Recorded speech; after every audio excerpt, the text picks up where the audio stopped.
June 18 po at syempre po dumalaw na naman si Kong Pulong kay Tatay Digong. Kong, kumusta si Tatay Digong? Okay naman, masaya. Masaya siya ngayon, ha? Masaya siya ngayon. Nagbibiro. Okay, palabiro, ha? Daming jokes na inano sa mga apo niya. Okay. Yun, masaya naman siya, kumain. Okay. Tinanong yun ang una kong tinanong kung kumain siya, kumain naman raw siya. Yun lang, okay naman siya, masaya. Paano siya nakipagbiruan sa mga apo niya? Hinahakap ba niya yung mga apo niya? Itong sa lalaki, about sa babae. Marami siya matuturo, ha? Although I'm sure yung tatay, marami na rin matuturo din. Ako sa anak niyang babae. Okay naman yun sa pag-aaral, nagbibiruan. Tapos yung pag boyfriend, yun lang ganyan. Talaga si Tatay Digong, ha? Alam niya ang mga importante, ha? Mga boyfriend, girlfriend, ha? Balita sa Pilipinas, alam ba ho niyang pumuputok na yung gera sa Gitang Silangan? Hindi masyado kontrolado. Yun nga sabi niya, kontrolado yung napapanood nila sa loob. Pero yung sabi niya, yung bago siya pumasok, may narinig na sa mga ganyan. So, yun lang, binalik ng storya. Kinento ko naman, ano man nangyayari sa US, ganun. Sa Pilipinas. Ganun. Ang pinaka-latest po dun sa repatriation ng Pilipino, nagkakamot na naman ng buhok po si PBBM. Para nung bagyo. Wala akong masagot dyan. Oo. So, gano'ng katagal po yung naging bisita nyo ngayon?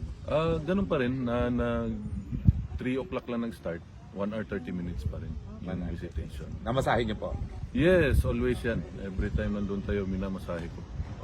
30 sa both legs, 30 sa likod. So talagang masahe tapos kwentuhan. So wala namang pong hinihingi ngayon sa bisita nyo? Ngayon, no streamer. Magdadala na naman ako, maghahanap pa ako. Kasi Makati na raw. Dreamer. Ako. Marami sa sir, crowd vote or action. Mangita ko niya. Oo nga. Sir, may question ako, sir.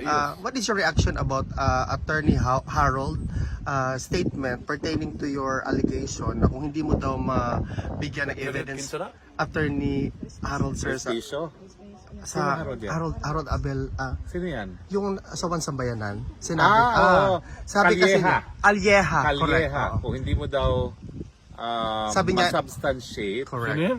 yung one sambayanan. Hindi ko kilala, so irrelevant yan sa buhay ko. Yan. Mario Joseph. Sorry ka na lang. Magnotaryo ka na lang dyan sa rekto. Okay. Hindi nga bugaduha ka. Pinakamagandang sagot. Okay. Magnotaryo, gusto mo lang sumikat gamit pangalan ko. Para ka rin yung asong ulol. Magnotaryo ka na lang dyan. Huwag ka na makisali. Sa Bisaya, ang tawag na mo anabay, apil-apilon ka. Paghilom. Well, Hindi ko kilala yan. Ano yung pangalan?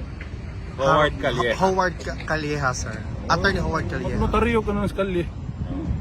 Anyway, Calleja naman siya. No? So, Calleja. Pakialam ko sa'yo.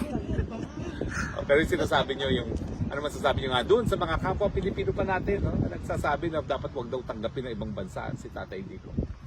Di kausapin nyo yung ibang bansa. Opinion nyo yan. May sarili kami, pamilya kami. Huwag nyo kami pigilan sa opinion namin sa tatay namin. Kasi kung tatay nyo yan, sana gusto nyo, idasal ko, tatay nyo lahat, patay na. Huwag kayo makialam kung anong gusto namin lumabas sa bunganga namin. Ano ba tayo? Demokrasya to sino pa yung sa kalye? Sino yun? Calleja. Calleja, sir. Buhayin mo, pamilya mo maayos, huwag ka makialam sa problema namin. Apil-apilon kang bata ka. Huwag ka kailanin mo. Init na ulo da. Kain na tayo Indian food. Gusto namin Sorry, yan pag umingit ang ulo nyo. Gusto namin yan. Ay, hindi ako makasalita mabuti. Basta mainit ulo ko. Meron kaming kulabok doon. Kailan diretso na sila. Sir, do you have a message to the Filipino people po? Closely monitoring the situation. Sa mga kababayan ko, kababayan namin, maraming salamat at tinihingi po namin ang prayers ninyo sa dumarating na